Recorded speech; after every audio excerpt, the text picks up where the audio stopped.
नमस्कारम। आज जो हम गेम देखने वाले हैं वो मैग्नस कार्लसन जो कि करंट वर्ल्ड चैंपियन है और नॉर्वे के ही एक बहुत ही अच्छे ग्रैंड मास्टर है जिनका नाम है आर्यन तारी। उनके बीच नॉर्वे जो चैंपियनशिप शुरू है एलटी बॉक्स का उसमें बेहतरीन एक राउंड हुआ और मैग्नस कार्लसन ने जो लास्ट टाइम उनका गेम हुआ था ब्लैक से उसमें थोड़ा-सा वो डामाडोल हो गए थे मैग्नस कार्लसन एक वक़्त आर्यन तारी के अगेंस्ट, लेकिन इस वक़्त उन्होंने कंप्लीटली दिखा दिया कि क्यों वो एक वर्ल्ड चैंपियन है और इतना स्ट्रॉन्ग उनका जो इम्पैक्ट था इस गेम पे वो डेफिनिटली आपको देखना चाहिए बिकॉज़ जनरली ई4 ई5 में मतलब स्पेनिश स्ट्रक्चर्स में बहुत ज़्यादा कंट्रोल करना इतना आसान नहीं होता है बिकॉज़ ब्लैक को हमेशा कुछ ना कुछ अच्छा रिसोर्स होता है, राइट? लेकिन इस गेम में मैग्नस कार्लसन ने पूरा अच्छे तरीके से कंट्रोल किया और जो अभी तक का रिज़ल्ट है, उसमें एक्चुअली अलीरज़ा फिरोज़ा पहले थोड़ा लीड कर रहे थे, लेकिन इस राउंड के बाद आफ्टर राउंड 8 मैग्नस कार्लसन फिर से लय में आ गए हैं और वो एक अपने ही देश में खेले जाने वाली टूर्नामेंट को बहुत अच्छे से लीड कर रहे हैं। तो उसके जो रिज़ल्ट्स हैं वो एक्चुअली अभी ये हैं, मैग्नस कार्लसन 16.5 पॉइंट के साथ आगे है और अलीरज़ा जो है, जो कि एक बहुत ही स्ट्रॉन्ग प्लेयर है, 15.5 के साथ खेल रहे हैं फिलहाल। तो इसमें जो फिलहाल जो टूर्नामेंट शुरू है, उसमें बहुत ही मज़ा आ रहा है और लास्ट के जो 2 राउंड बचे हुए हैं, उनको भी हम डेफ़िनेटली जब होने वाले हैं तो उनको मैं ट्राई करूँगा कि कवर करें। अभी के लिए हम कोशिश करते हैं डायरेक्टली गेम में जाएँ और उसको डिटेल में देखें, राइट? तो ई4 ई5 से स्टार्ट हुआ, night f3, night सी6, bishop B5, Spanish या फिर रॉय लोपेज़ नाम से जो ओपनिंग है ये। ए6 खेला यहाँ पे, bishop to A4, bishop into सी6 obviously एक बहुत ही अच्छा ऑप्शन है वैसे देखा जाए तो फिशर या लास्कर की बात करें तो उन लोग के लिए ये बहुत कॉमन था। Night F6 short castle, bishop to e7, D3. अब देखा जाए तो डी3 जो वेरिएशन है ये बीच में बहुत कुछ मतलब लास्ट कुछ ईयर से बहुत ज़्यादा पॉपुलर है। इनिशियली जो मेन लाइन थे इस वक़्त डी3 के अलावा वो रूक ई1 ये सब वेरिएशंस बहुत ज़्यादा पॉपुलर है जिसमें रॉय के बहुत सारे पार्ट्स होते हैं अलग-अलग। लेकिन डी3 जो है, डी5 खेला, बिशप टू बी3, डी6। ऑब्वियसली डी6 का आइडिया ये है कि आप ई5 को प्रोटेक्ट कर रहे हो एंड नेक्स्ट मूव जो है वो एन ए5 जाके बी3 बिशप को मारने की कोशिश करता है इसमें ब्लैक। तो ए4 खेला, यहाँ पर वैसे ए3 भी खेला हुआ है बहुत लोगों ने, ए3 भी आप खेल सकते हो। लेकिन ए4 खेला मैग्नस कार्लसन ने यहाँ पे, बिशप टू डी7, सी3। अब एक हिसाब से देखा जाए तो ये एक स्पेनिश का एक स्लो वर्ज़न है। जनरली स्पेनिश में सी3 डी4 इमीडिएटली खेलते हैं। एच3 एक मूव खेल के रखते हैं ताकि बीजी4 नहीं आए बाद में। लेकिन आपने डी4 कमिट ही नहीं किया तो बीजी4 का उतना ज़्यादा इम्पैक्ट नहीं पड़ेगा। इसीलिए उन्होंने बीडी7 पे रखा। एनए5 जो कि स्पेनिश का जो चिगोरिन वेरिएशन आता है, उसमें भी ऐसे ही नाइट डेवलप करते हैं, नाइट ए5 और आइडिया ये होता है, फिलहाल आप बिशप पे अटैक कर रहे हो, जैसे ही बिशप ए2 जाता है तो आप सी5 खेल सकते हो जिसमें क्वीन साइड आपके पास थोड़ा स्पेस ज़्यादा रहेगा। दैट्स देखा जाए यहाँ पे तो एन5 के बाद जो है बिशप ए2 खेला यहाँ पे मैग्नस कार्लसन ने, सी5 जो कि एक कॉमन आइडिया रहता है रॉय लोपेज में हमेशा, बिशप जी5। अब आप नोटिस करिए कि क्यों बिशप जी5 खेला है यहाँ पे, बिकॉज़ जैसे ही बिशप जी5 खेला है यहाँ पे, तो उनका आइडिया क्लियर है कि नाइट को मारने वाले हैं वो और डी5 स्क्वायर जो है वो फ्यूचर में उनको मिलने वाला है क्योंकि ई7 बिशप उतना अच्छा नहीं लग रहा है, राइट? तो ये एक पॉइंट जो है वो हमेशा को देखना चाहिए कि किस पीस को एक्सचेंज करना है, किसके साथ, राइट? तो यहाँ पे कैसल किया एंड देन नाइट बीटी2। एक्चुअली ये एक नॉवेल्टी था इस गेम में। देखा जाए तो इसके पहले कुछ गेम्स हुए हैं जिसमें ए कट बी5 मारा हुआ है, a cut b five, a cut b five and then knight ए3 ये कुछ गेम्स हुए हैं। खासकर इसमें एक बहुत ही अच्छा गेम हुआ था जिसमें फैबियानो करुआना और वैसली टोपोलो के बीच हुआ था। लेकिन नाइट बीटी2 जो है वो मैग्नस कार्लसन ने मुझे कभी-कभी आश्चर्य होता है कि चेस के इतने ज़्यादा गेम्स खेलते हैं लोग। मुझे लगता है और कोई शायद ही स्पोर्ट्स होगा जिसमें जिसमें इतने ज़्यादा गेम्स एक दिन में खेलते हैं लोग, ऑनलाइन या ऑफलाइन की अगर हम बात करें तो। उसके बावजूद अभी भी कुछ नॉवेल्टीज़ जो है वो आती है। नॉवेल्टी मतलब एक न्यू मूव होता है। ऐसा ज़रूरी नहीं है कि वो हमेशा बेस्ट ही होंगी उस पर्टिकुलर पोज़ीशन में। लेकिन वो एक न्यू मूव है जो किसी भी प्लेयर और किसी प्लेयर ने अब आज तक नहीं खेला है, राइट? जो भी डेटाबेसेस अवेलेबल हैं आपके, ऑब्वियसली आप उसके हिसाब से चेक कर सकते हो, राइट? तो नाइट बीटी2 खेला है यहाँ पे, रुक भी8। मैं कोशिश करूँगा कि कभी मैं जो मैंने भी कुछ 1-2 मूव्स ऐसे खेले हैं नॉवेल्टीज़ जो एक्चुअली मैंने जितने भी डेटाबेसेस चेक किए थे किसी ने नहीं खेला है। खासकर सिसिलियन में, तो मैं कोशिश करूँगा कि उनको भी मैं कभी कवर करूँ। हालाँकि इस गेम में रूक B8 खेला, ए कट B5, ए कट B5 अभी मारा उन्होंने एंड देन रूक E1। मैग्नस कार्लसन बहुत ही कंट्रोल के साथ, बहुत ही कॉन्फिडेंस के साथ और उनकी जो मैच्योरिटी है गेम्स को समझने की या पोज़ीशंस को समझने की, वो बहुत ही ज़्यादा है। तो वो बहुत आराम से खेल रहे हैं। उनको पता है कि ये पोज़ीशन में व्हाइट को हमेशा स्लाइड बेटर है बिकॉज़ एक तो ए फाइल उन्होंने तब ओपन किया जब रूक इधर आ गया था, तो ए फाइल उनके पास है। दूसरी बात बिशप उनका बहुत अच्छा है, तो इस पूरे डायगोनल में उनका अच्छा खासा कंट्रोल है। डी5 स्क्वायर उनके पास है और उनका ऐसा कोई पीस नहीं है जो जिसको लगे कि हाँ ड्रॉबैक है उसमें। लेकिन ई7 का बिशप उतना अच्छा नहीं लग रहा है, राइट? खासकर जब हम एफ6 को मार देंगे तो ऑल इन ऑल व्हाइट को स्लाइट बेटर पोज़ीशन है इसमें, राइट? तो यहाँ पे बी4 खेला और ये मुझे लगता है कि एक ऐसा प्लान है जिसमें आप और ज़्यादा स्क्वायर्स दे रहे हो बिकॉज़ बी5 से होगा ये कि सी4 स्क्वायर और मिल गए। ये जो छोटी-छोटी बातें हैं ये बहुत ज़्यादा मायने रखती है जब आप पोज़िशनल चेस की बात करते हो, जब आप ऐसे चेस की बात करते हो जिसमें आप कंप्लीटली स्क्वायर्स को, डायगोनल्स को, फाइल्स को कंट्रोल करके खेल रहे हो, राइट? तो बी4 खेला यहाँ पे उन्होंने। हालाँकि क्वीन सी7 एक्चुअली वो जा सकते थे, जिसमें कि आप कोशिश कर सकते हो क्योंकि अभी रुक वापस ए8 पे जा सकता है, तो ईज़िली आप उसके लिए ट्राई कर सकते हो, राइट? तो हालाँकि गेम में उन्होंने बी4 खेला, मैग्नस कार्लसन ने क्विकली नाइट सी4 खेल दिया, नाइट इंटू सी4, बिशप इंटू सी4। अभी आप देख सकते हो, इस पोज़ीशन में जैसे मैंने बोला था कि व्हाइल एक तो उनके पास है, फिर ए टू जी8 डायगोनल उनके पास है। इसको मार के डी5 के साथ खेल सकते हैं। और यहाँ पर हमको एक बात नोटिस करनी पड़ेगी कि किस पीस के साथ क्या एक्सचेंज करना है। मतलब जो फाइनल पोज़ीशन आएगा, उसमें किस पीस को हमको रखना है और किसको एक्सचेंज करना है। लाइक मैं आपको एक क्विक रिव्यू दे देता हूँ कि अगर बिशप इंटू एफ6 एक्सचेंज हो जाता है और इस बिशप से डी7 का बिशप एक्सचेंज हो जाता है, कैसे भी ई6 आके यहाँ सॉरी ई6 आके यहाँ बी5 आके, तो बचेगा एफ3 का नाइट और एफ6 का बिशप। अगर ये दोनों रहते हैं बोर्ड पे तो डेफिनिटली उसको हम बोल सकते हैं उस एंड गेम को good night versus bad bishop, right? क्योंकि उसका जो बिशप है ब्लैक का वो अपने ही पॉन चेन के अंदर सीमित रहेगा, राइट? जिसको कि हम एक बिग पॉन के जैसे भी ट्रीट कर सकते हैं। तो उस वक़्त दिक्कत आने वाली है, राइट? ये एक लॉन्ग टर्म विज़न है, लेकिन उसको अचीव करना इतना आसान नहीं होता बहुत बार, राइट? लेकिन हाँ, आपको अभी से ही बेस बनाना पड़ेगा कि मुझे किस तरफ जाना है। तो बी3 खेला उन्होंने, बी कट सी3, क्वीन सी7, रूक 8 में भी आ सकते हैं कभी, queen C2 and then bishop B5. Of course उनका आइडिया यही था कि बिशप जो है वो एक्सचेंज हो जाए, लेकिन फिर भी ये पोज़ीशन उतनी ज़्यादा ईज़ी नहीं लग रही है एक्चुअली ब्लैक के लिए।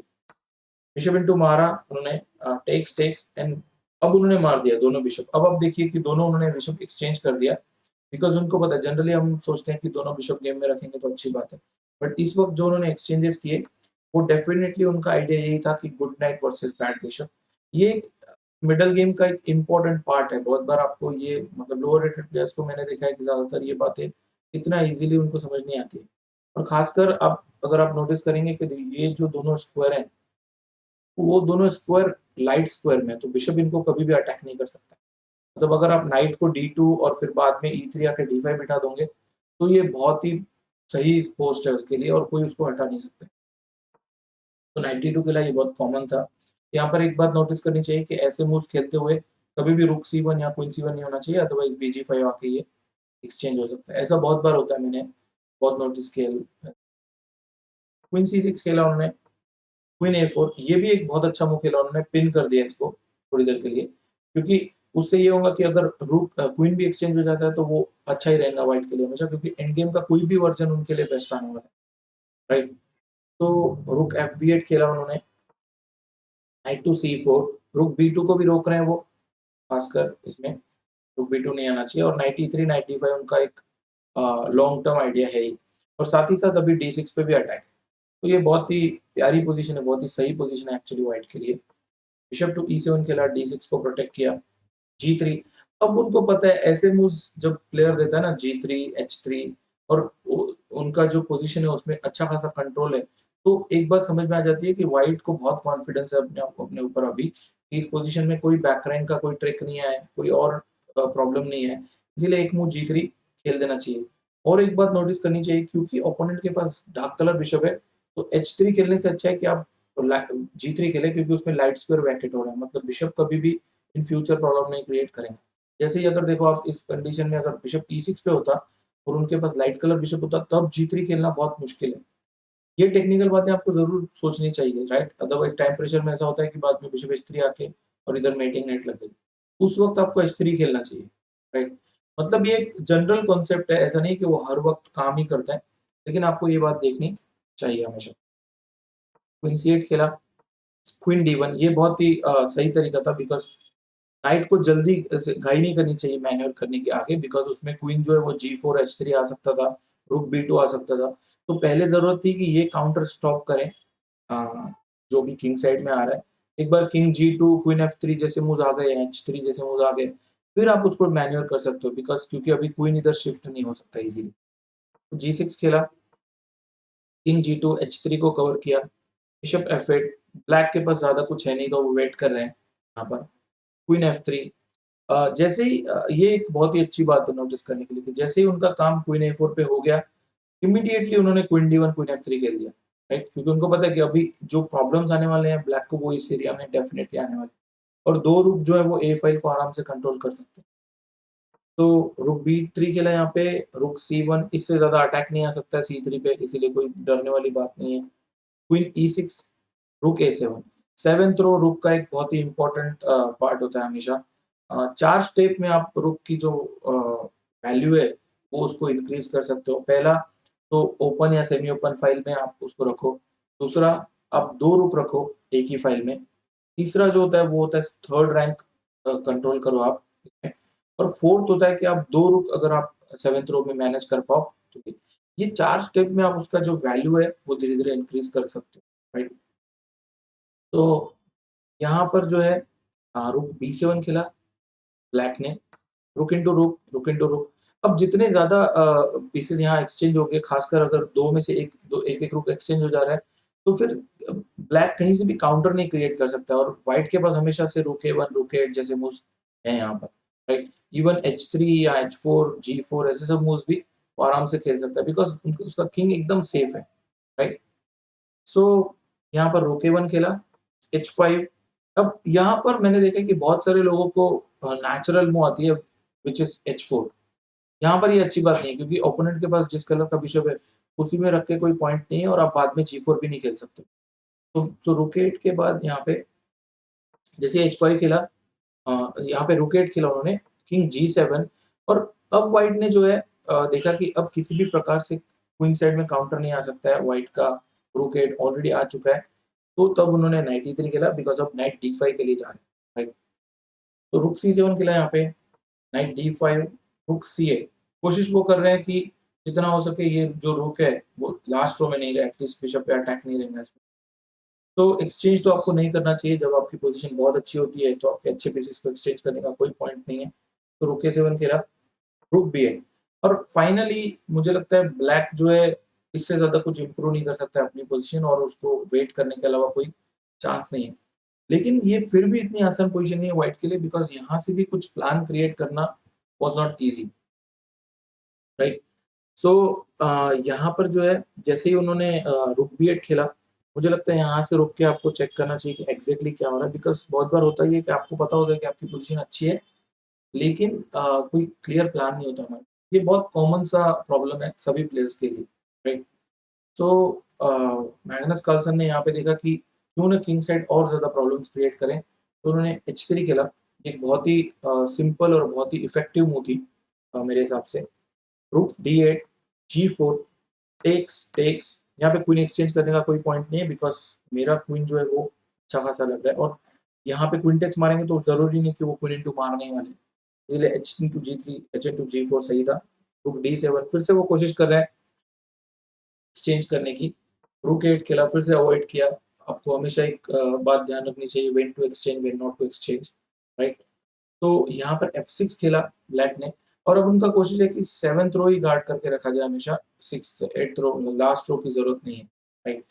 तो यहाँ पर मैग्नस कार्लसन ने जो है पहला ब्रेक दिया गेम का यहाँ पर अगर किंग साइड में, व्हिच इज़ G5 और G5 के बाद डेफिनिटली अगर आप इसको मारोगे, तो F8 हैंगिंग है, मतलब क्वीन और रूक दोनों मिलके अटैक कर रहे हैं इस पे, इसलिए आप उसको मार नहीं सकते हो।